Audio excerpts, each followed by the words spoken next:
you found yourself being even more vocal this year? Yeah, I mean, it'd be kind of hard for the backup QB in training camp to be very vocal last year. So this year is definitely a lot different. That's Baker Mayfield making it known that he is going to exert himself in the way that we expect that he will. I remember when they were scouting Baker Mayfield and the little things that were noticed at the pro day workout, how his teammates responded to him. He'd make this little sound and they'd all come running like he was the Pied Piper. And that's one of the reasons why people believe he's going to be so special. He knows how to lead. You either have it naturally, like a Peyton Manning or a Tom Brady, yep, or your team helps prop up the quarterback as a leader. With Baker Mayfield, there's no need to prop him up. He's going to be a natural leader wherever he plays, however long he plays. If he's with the Browns his whole career, if he bounces around, I know Browns fans get nervous just at the mere thought of him not being in orange helmet his entire career. But my point is, this guy is a natural leader, and it's going to transfer to wherever he is and whatever he does. A natural leader, such a good leader that when he was coming out in the draft, I mean, people I was talking to around the NFL were saying the off-the-field stuff with Baker Mayfield is the best I've ever seen with any player in the history of, their jobs or anything like that. To where it was so good, the off-the-field stuff, and he was so loved as a leader and a person and a personality and all of that people were really like, man, I don't believe it. I'm going to go back and double check with some people in Oklahoma because it's just almost too good to be true. So that just tells you, let alone. Now it's year 2. I think the most interesting thing he said there, it's hard to be vocal when you're the backup quarterback, and that's so true.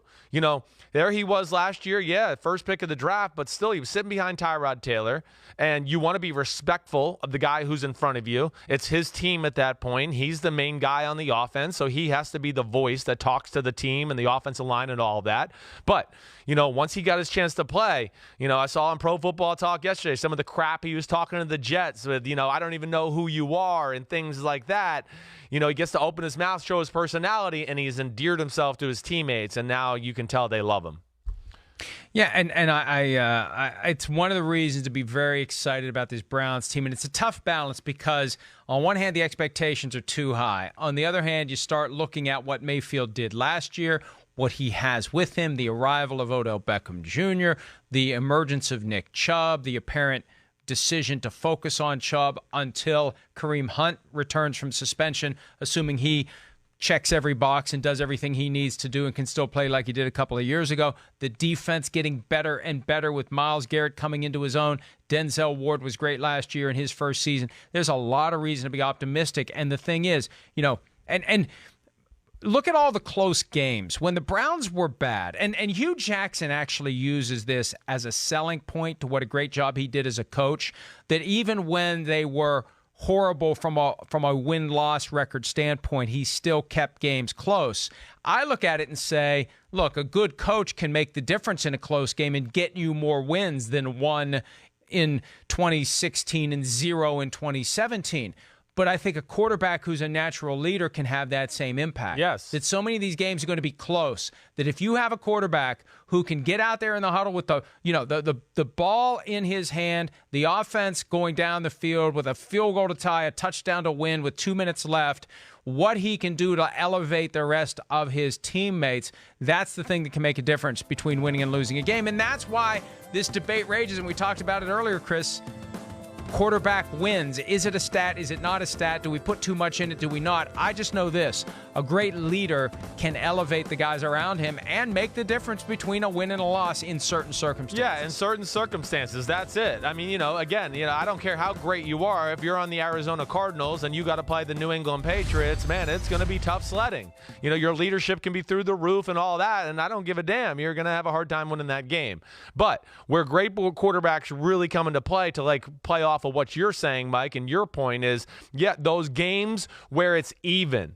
Man, both teams are playing good football, and gosh, it's been close all day long. Who has the edge? And the great quarterbacks, what they can do is keep their team calm late in games and lead that way and still execute and keep everybody on the same page in all those crucial situations so that everybody does execute the proper way, and then the great quarterback can make a play that maybe some of the average quarterbacks in football can't make in some of those situations too, to where that gives their team the advantage in a very close football game, and they come out winning because of maybe 2 or 3 plays that great quarterback you're talking about made to win the game for them.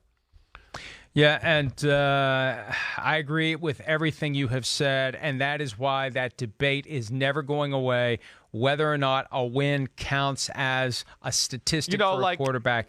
Well, because I really believe that again, I'm not going to use it as a blanket observation. Right. But I really do believe Baker Mayfield's going to be the difference this year in 4 or 5 games, and I think he was the difference last year in 3 or 4 games for the Browns. Yeah, no, I mean, yes, definitely. You know, I mean, there's no doubt about it. It's still a team sport. I mean, this is a good conversation about wins and quarterbacks and all that, because I could show you other quarterbacks. They've won a lot of games, and I go, well, the defense, the run game, that's why they won games. But, you know, again, it's a good one, and we'll get into it later. Hi, I'm Mike Tirico, and thanks for watching. Make sure to hit subscribe for the latest news and highlights from NBC Sports.